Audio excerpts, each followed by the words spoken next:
ก็มื้อใดคิดว่าสิได้ย่อวันศุกร์มื้อวันศุกร์เป็นหยังคือเลือกวันศุกร์วันดีเลิกงามยามดีโดยนะอ๋อแล้วน้องสิเฮ็ดจังไดบัดนี้ตัวอย่างว่าน้องว่าสิย่อวันศุกร์บัดหมู่น้องมีแล้วบ่ใกล้มีแล้วบ่คือว่าน้องว่าสิย่อวันศุกร์ไปหายืมอ๋อไปหายืมหมู่แพงบ่ขายแถวนี้เขาขายแพงบ่มาหุบกัน บ่ฮู้เขาสิให้ยืมบ่ล่ะคือเขาว่าให้ก็บ่เป็นสิย่อเหมือนก็บ่ได้ย่อบัดนี้โดยเอาก็ท่าวันศุกร์หน้าอีกแบบนั้นบ่บ่มีมันสุกร์หนะบ่ได้ย่อเลยอ้าวเฮ็ดอะไรบัดนี้จะเป็นตัวใหญ่บ่ใหญ่ตัวน้อยบ่ได้บ่ซ้ำถือขีดนี่ตัวน้อยบ่ได้บ่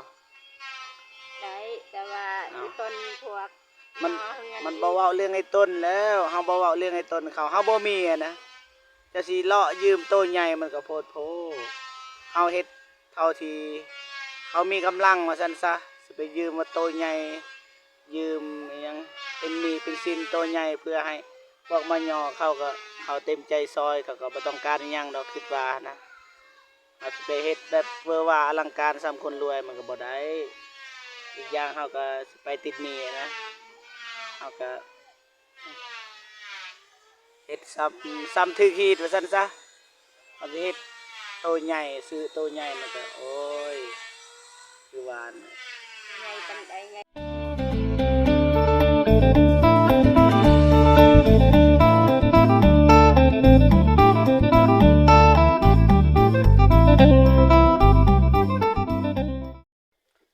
กราบสบายดีนะฮะสบายดีนะสบายดีโดยสบายดีเด้อพ่อแม่พี่น้องเบิดสู่ผู้สู่คนเนาะทั้งในลาวและก็ต่างประเทศเนาะก็ยินดีต้อนรับเข้าสู่ซองเบาเจ็บคือเก่าพี่น้องเนาะมื้อนี้ก็อยู่ที่บ้านน้องเดิมพี่น้องเนาะมาอัปเดตเพื่อนของน้องเดิมเนาะสิไปทำสร้างมาฮอดไซนะประมาณนี้เลยพี่น้องมันจะว่าคืบหน้าเป็นยังไงเบาเจ็บสิเราไปทำสร้างก่อนแล้วก็มาทำน้องเดิมอีกทีหลังพี่น้องเนาะไปเลยพี่น้องไปน้องเดิมพาไปเลย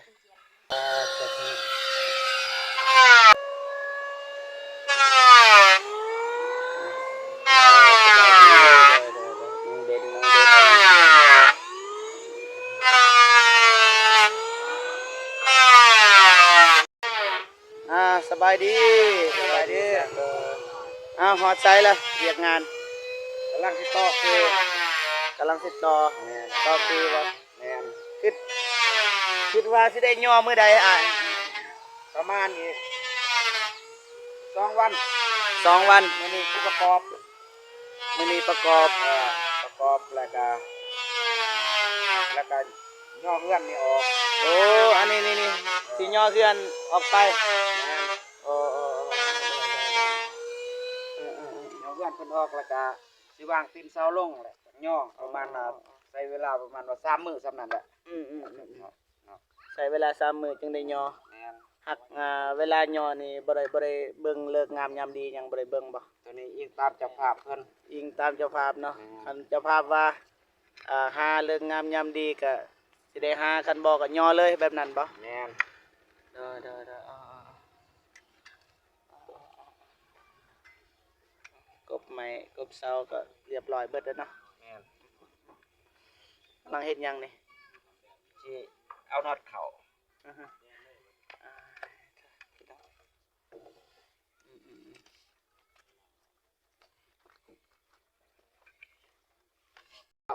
ไปดิทางบ้านบ่เจ็บฮ้อนอยู่บ่ฮ้อนฮ้อนคือกันเนาะโอ้เก็บว่าทางบ้านเฮาพี่ฮ้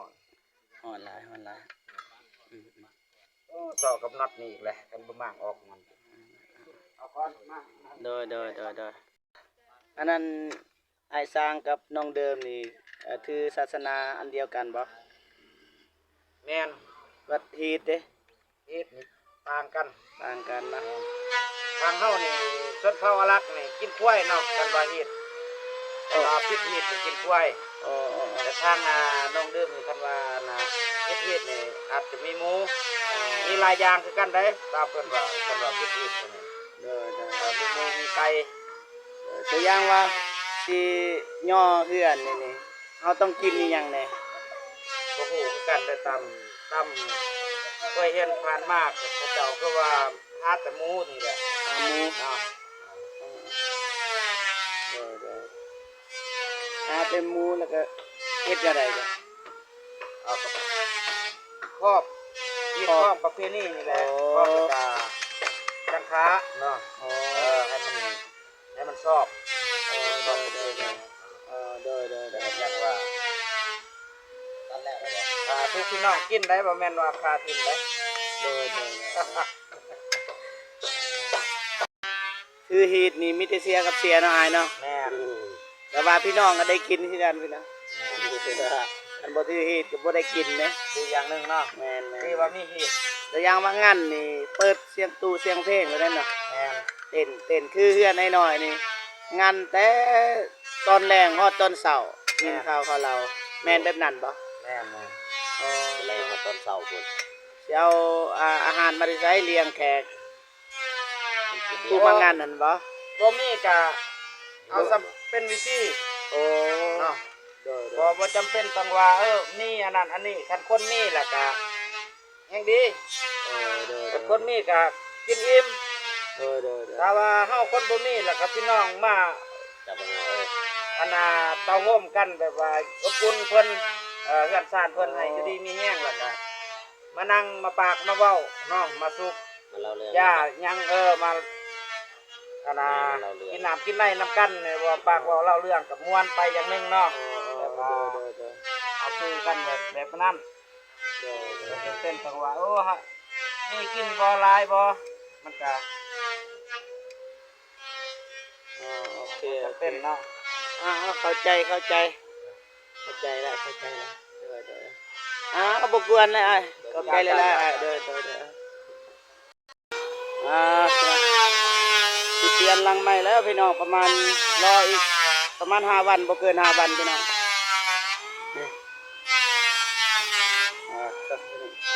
โอเคสบายดีครับน้อง โดยสบายดี เจ้เรียนสารฮอดใจแล้ว กฎหมาย ครบไม้แล้วก็ปากไม้ก็เรียบร้อยเนาะกำลังสิต่อคือพี่น้องแล้วก็มื้อใดคิดว่าสิได้ยอ วันศุกร์ มื้อวันศุกร์ โดย เป็นหยังคือเรียกวันศุกร์ วันดี เลิกงามยามดี โดย อ๋อตัวอย่างว่ายอเวลายอนี่เอาพี่น้องต้องสร้างเพิ่นว่าต้องยอนี่ออกก่อนเด้นี่เอาเฮือนนี่ออกก่อนก็จึงไปตั้งได้สิเอาคนมาได้ใช้มายอมันเด้พี่น้องปะ บ้าน ในบ้านเนาะคอแห้งในบ้านยังให้เขายอปะ โดย บ่ได้เลี้ยงหยังว่าบ่ได้จ้างเนาะ เลี้ยงไก่กับหมู เฮาคิดว่านี่ซ้ำยอเฮือนนี่เพราะว่าเขาก็ฮู้แล้วน้องเดิมบ่มีอะนะบ่ต้องให้แบบหมูไก่ยังบ่ให้บ่ต้องให้มีแต่คอเอากับในบ้านคอแห้งในบ้านเขาก็ฮู้ว่าน้องบ่มีนะคันสิว่าสิเอาหมูไก่มันก็คือว่าแหละน้องบ่มีเงินเด้ อีกอันบ่มีหมูไก่ อันนั้นเว้าเรื่องฮีตแล้วบัดนี้มันเว้าต่างเนาะบ่คือตัวเฮาใส่เขาเด้คันฮีตนี่อันนั้นยอมรับว่าบ่เจ็บก็บ่ฮู้เด้ฮีตนี่ต้องใส่บ่ต้องใส่หมู โดย ใส่หมู กับ ใส่ ไก่เลี้ยงเลยพวก เอ่อย อเฮือน ยอเฮือน โดย แปลงฮีตเลย แบบนั้นบ่เอาแบบได้สิที่อันโต ยอเฮือนเอาต้องอาหารเฮ็ด ฮีตอ๋อหมายความว่าเวลาเอายอเฮาต้องครอบอิหยัง ขอบเฮือน ขอบเพื่อนขอบชาติให้ความหมายว่าจังไดว่าอ่า ขอบเฮือนแล้ว ให้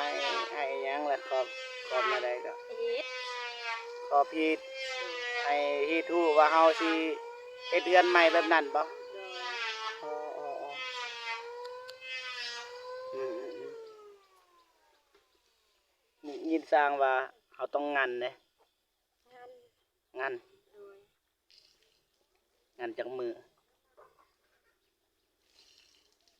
ย อมือนี้ก็ตอนแรง ตัวอย่างว่าเฮาย่อตอนนี้ซะตัวอย่างเฮาย่อมื้อนี้นี่ตอนแรงงัน โดยตอนแรงงานฮอดเศร้า มันฮอดเช้า โดย เป็นหยังคือเฮ็ดแบบนั้น อยาก มัน ให้มันดี อยาก แล้ว ให้ ก็ อยาก เรา ให้ นั่น ดี เฮ็ดบ้า เอ่ นเฮา อยากให้แบบว่าให้อิหยังให้มันดีนั่นแหละคือว่าให้มันดีอือๆๆเข้าใจอยู่เข้าใจอยู่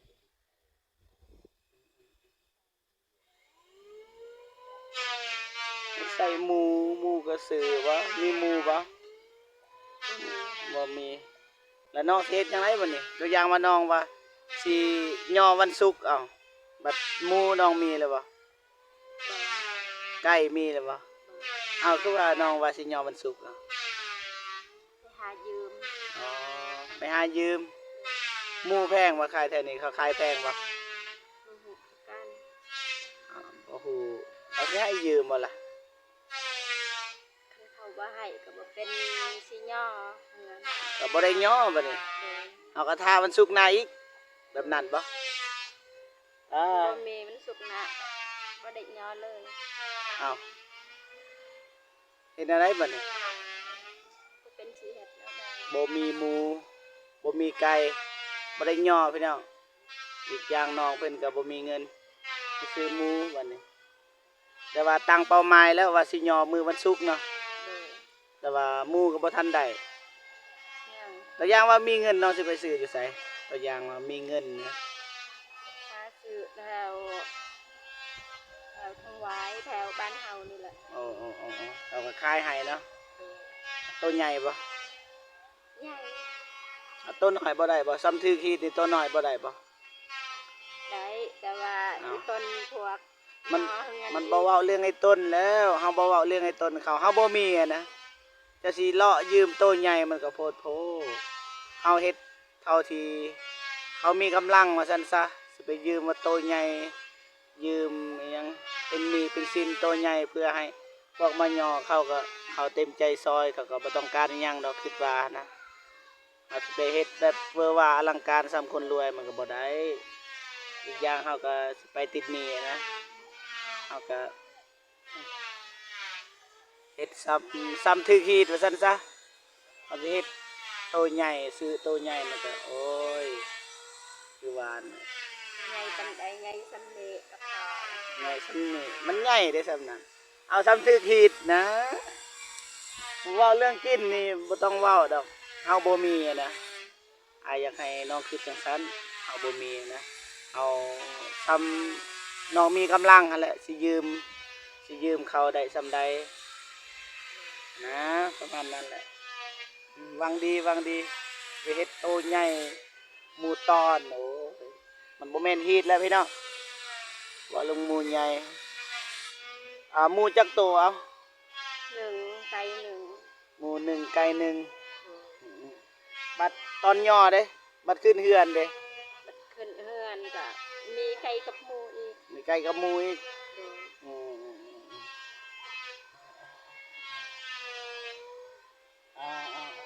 เข้าใจพ่อเข้าใจอยู่พี่น้องนะ